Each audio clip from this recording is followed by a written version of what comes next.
예루살렘에서 드려지는 제사는 온전치 못한 제사다. 처음 듣는 이야기가 아니죠. 예루살렘 성전에서 드려지는 제사는 온전치 못한 제사다. 예수님이 십자가에서 드린 제사가 실체고 예루살렘 성전에서 드려진 제사는 그림자라는 말씀을 드렸어요. 지난주에. 그림자와 실체다. 그래서 우리가 실체를 더 주목해야 한다. 그런 말씀을 드렸습니다. 그래서 예루살렘 성전에서 드려진 제사와 십자가에서 드려진 제사를 이렇게 비교, 묵상하는 것이 중요하고요. 그 다음에 계시로 말하면 예루살렘에서 드려진 제사는 초보적인 계시다. 십자가에서 드려진 제사는 완전 계시다. 그러니까 하나님을 나타내는 것이 계시, 하나님이 자기 자신을 드러내는 것이 계시인데 십자가에서 하나님이 어떤 하나님인지를 아주 완벽하게 드러냈다는 거예요. 그것에 비하면 예루살렘 성전에서 드려진 제사는 아주 초보적인 제사 계시이기 때문에 예루살렘 성전에서 드려진 제사만 생각해 보면 하나님이 어떤 하나님인지를 우리가 온전히 알 수가 없다.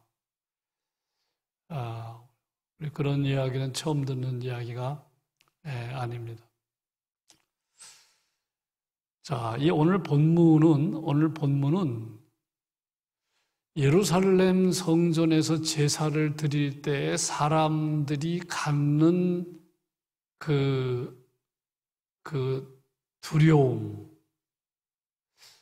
예루살렘 성전에서 제사를 드릴 때 제사장들은 두렵고 떨리는 마음으로 제사를 집례했어요. 그래서 분위기가 좀 상당히 그렇습니다. 대제사장이 1년에 한 번씩 지성소에 들어가지만 두렵고 떨립니다. 혹시 지성소에서 죽을 수도 있어요. 그래서 이렇게 소리나는 방울을, 그리고 얼마나 그 제사에 참여하는 사람들뿐만 아니라 제사를 집례하는 사람들도 정말 자기 자신을 성결하게 해야 하고 정말 두렵고 떨리는 마음으로 임했는데 그 분위기는 시내산에 하나님이 강림하실 때에 이스라엘 백성들이 느꼈던 분위기랑 비슷합니다. 다시 말씀드리면 예루살렘 성전에서 제사가 드려질 때 그 분위기와 흡사한 것이 시내산에 하나님께서 강림하셨을 때의 분위기와 흡사하다는 거예요. 여러분, 시내산에 하나님이 강림하신 이야기가 출애굽기 19장에 나오는데 그때는 모세가 중보자입니다. 그래서 시내산 언약이 맺어질 때의 그 분위기가 19장에 나오는데 그 분위기가 어떠했는지 오늘 18절 이하의 히브리서 기자가 표현을 했어요. 자, 19절 이하를 보세요. 18절 이하를 보면 산에 불이 임했다. 그죠? 불이 붙는 산. 그 다음에 침침함, 흑암이 있었습니다. 흑암이 있었어요. 그 다음에 폭풍이 있었습니다. 나팔 소리도 들렸습니다. 그러니까 이스라엘 백성은 모두 두려움에 떠는 겁니다. 지금 하나님이 강림하시는데 기쁨과 즐거움과 영광과 감격이 아니라는 거예요. 지금 분위기를 말합니다. 하나님이 시내산에 강림할 때 이스라엘 백성들은 뭘 경험했느냐? 그리고 그 분위기는 어떠했느냐? 산에 불이 붙고 침침함, 흑암, 그 단어 하나하나가 보여주는 분위기가 어때요? 폭풍, 그리고 나팔 소리. 그래서 이스라엘 백성들은 모두 두려움에 떨었습니다. 심지어는 모세도 두려워했다. 21절 보면 뭐라고 되어 있어요? 모세도 이르되 내가 심히 두렵고 떨린다, 이렇게 말한 거예요. 예.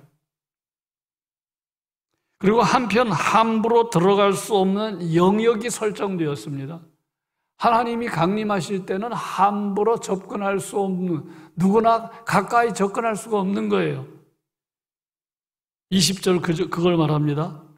짐승이라도 그 산에 들어가면 돌로 침을 당하리라 하신 명령을 그들이 견디지 못함이라. 예.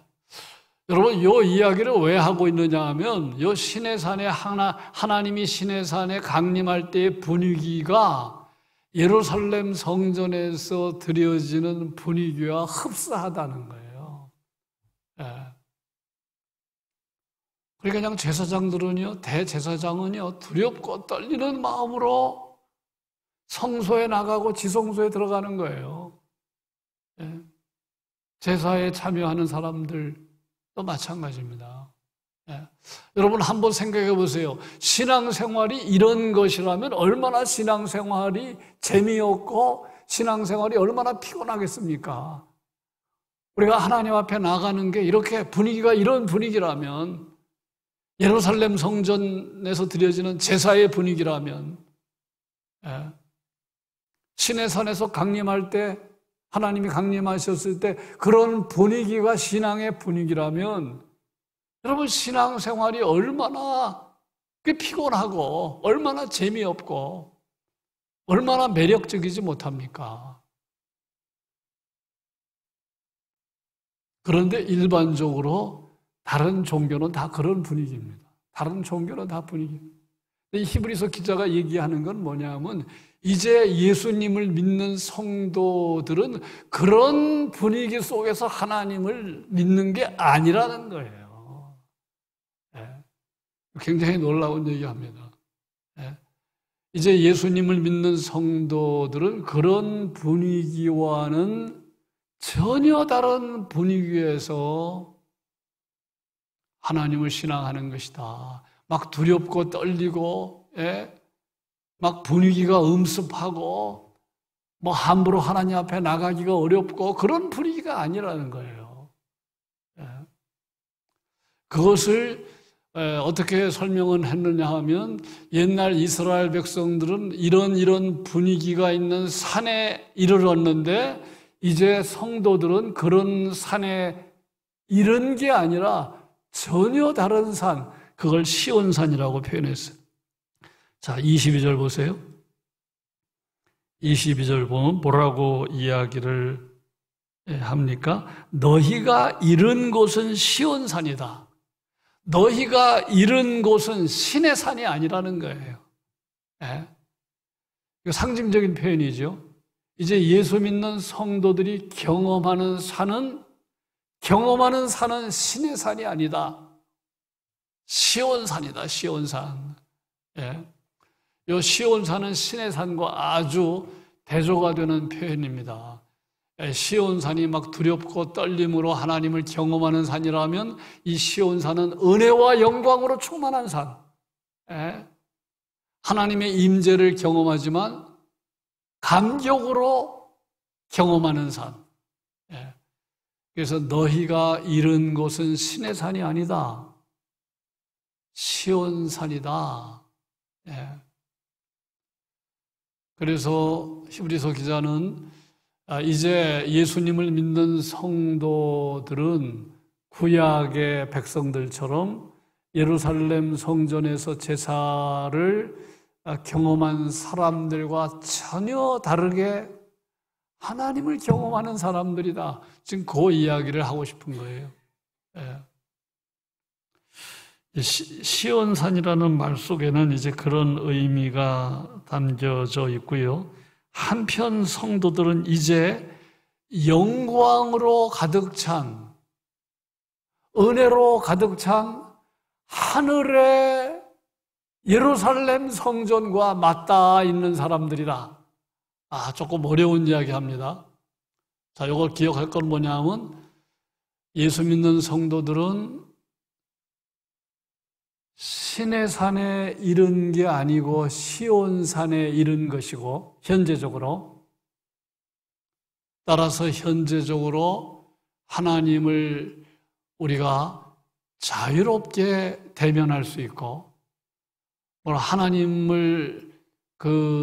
앞에 나갈 수 없는 영역이 설정된 것이 아니라 이제 오늘날 예수 믿는 성도들은 기쁨으로 하나님 앞에 나갈 수 있다는 거예요. 하나님의 임재의 자리에 기쁨으로 나갈 수 있다. 그걸 이제 말하는 게 시온산이고, 한편 예루살렘 성전과는 전혀 다른 하늘의 성전인 하늘의 예루살렘과 맞닿아 있는 사람들이다. 맞닿아 있는 사람들. 그건 미래적인 이야기죠. 사실은 엄밀한 의미에서 우리가 지상에서는 경험할 수 없고, 우리가 장차 상징적인 표현을 쓰자면 하늘의 예루살렘을 경험할 사람들. 여러분과 저는 앞으로 하늘의 예루살렘을 경험할 수 있는 사람들이, 경험하도록 약속받은 사람들인데, 오늘 히브리서 기자는 그 미래적인 이야기를 현재적으로 이야기합니다. 현재적으로 이야기합니다.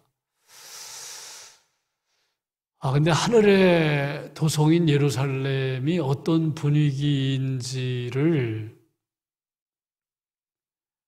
설명하는 표현이 오늘 말씀에 나옵니다. 22절, 23절, 24절이에요. 예. 하늘의 도성인 예루살렘이 어떤 분위기인지, 거기 보면 천만 천사, 하늘에 기록된 장자들의 모임, 예. 또 온전하게 된 의인의 영들, 새 언약의 중보자이신 예수님, 그런 표현들이 나오는데, 여기 표현에 정확하게 번역되지 않은 표현이 하나 있는데, 축제 모임이라는 단어가 꼭 들어가야 되는데 그게 좀 빠졌어요. 그래서 정확한 번역은 축제 모임 중인 천만 천사. 천만 천사가 나오죠. 천만 천사가 22절에 나오는데, 천만 천사 앞에 축제 모임이라는 그 표현을 집어넣으면 뜻이 더 정확해집니다. 그러니까 여기서 말하는 것은 우리가 앞으로 경험할 하늘의 예루살렘은 완전히 이거는 예루살렘 성전과는 비교가 안 되는 전혀 다른 분위기라는 거예요. 전혀 다른 분위기요. 예? 축제가 있고 의와 평강과 희락이 있고, 예? 그러니까 세상에서 경험하지 못하는 영광으로 가득 찬 곳이 하늘의 예루살렘이다. 근데 그게 미래적인 사건일 뿐만이 아니라 현재적으로도 경험한다. 그래서 표현한 것이 너희가 그곳에 이르렀다. 이르렀다. 시온산에도 이르렀고 하늘의 예루살렘에도 이르렀다. 이렇게 말하고 있어요. 제가 이거 어떻게 예를 들면 여러분이 이해할 수 있을까 생각을 해봤어요. 너희가 이른 곳, 미래적인 건데 미래적인 사건을 이미 이르렀다고 말합니다. 이르렀다. 아주 중요한 뜻이 있습니다. 단순히 약속이 아니라 현재적으로도 성도는 이미 경험한다는 걸 말하는 거예요. 네. 제가 종종 이런 말을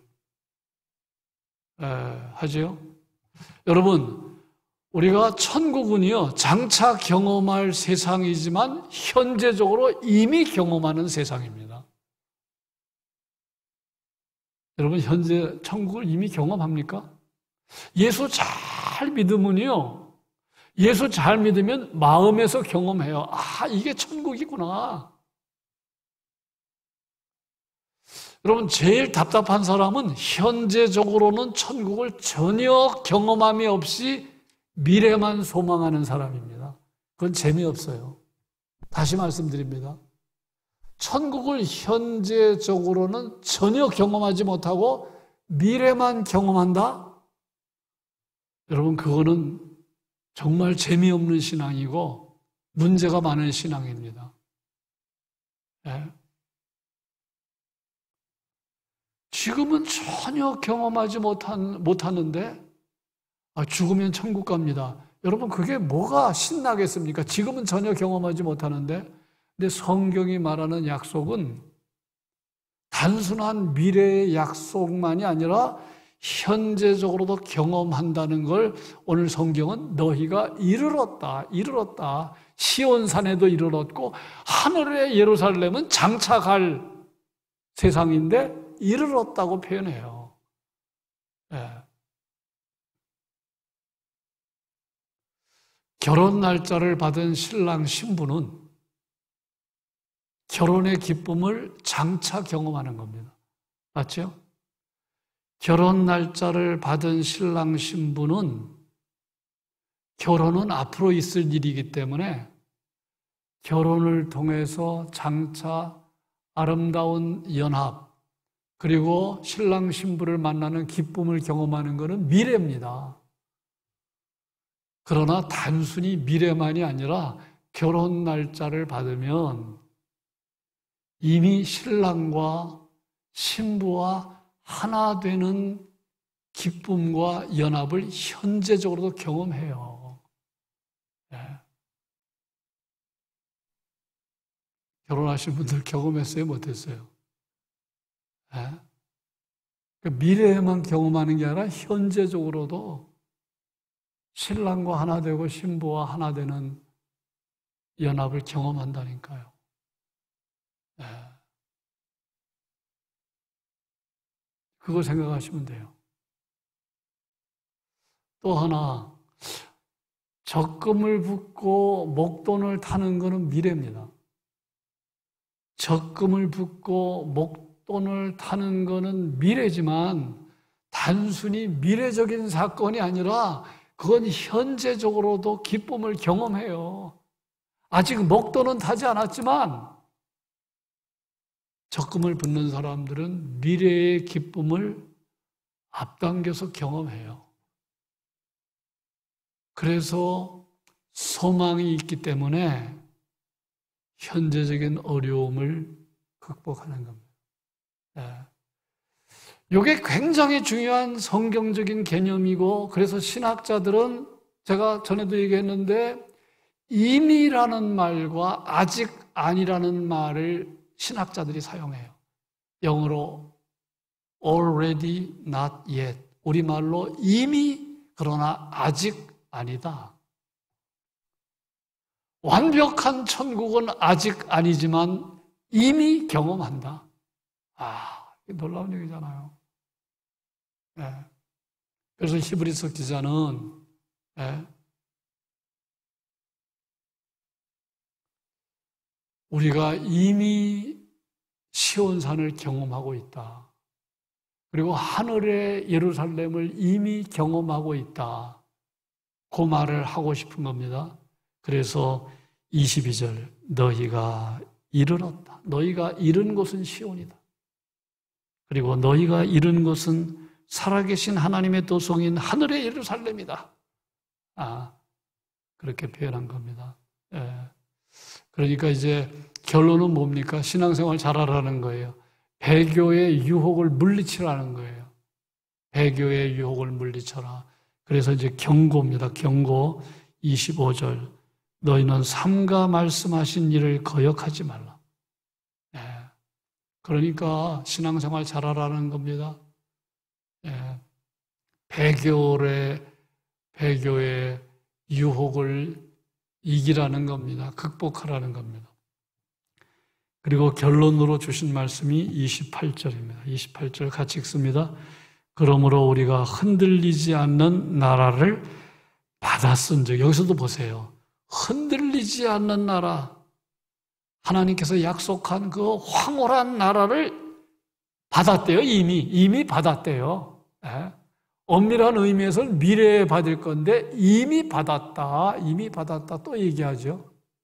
그러면서 은혜를 받자, 이 은혜를 받자를 다른 번역에서는 감사하자 그렇게 번역이 됐어요. 감사하자. 흔들리지 않는 나라를 받았으니 감사하자.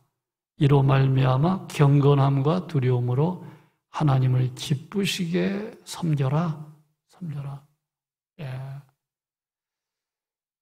그래서 하나님을 기쁘시게 섬겨야 할 이유를 히브리서 기자가 이야기합니다. 예. 바라기는 우리 모두 히브리서 기자가 상징적으로 표현한 시온산을 경험하고 하늘의 도성인 예루살렘을 현재적으로도 경험하는 그런 은혜가 우리에게 있기를 축복합니다.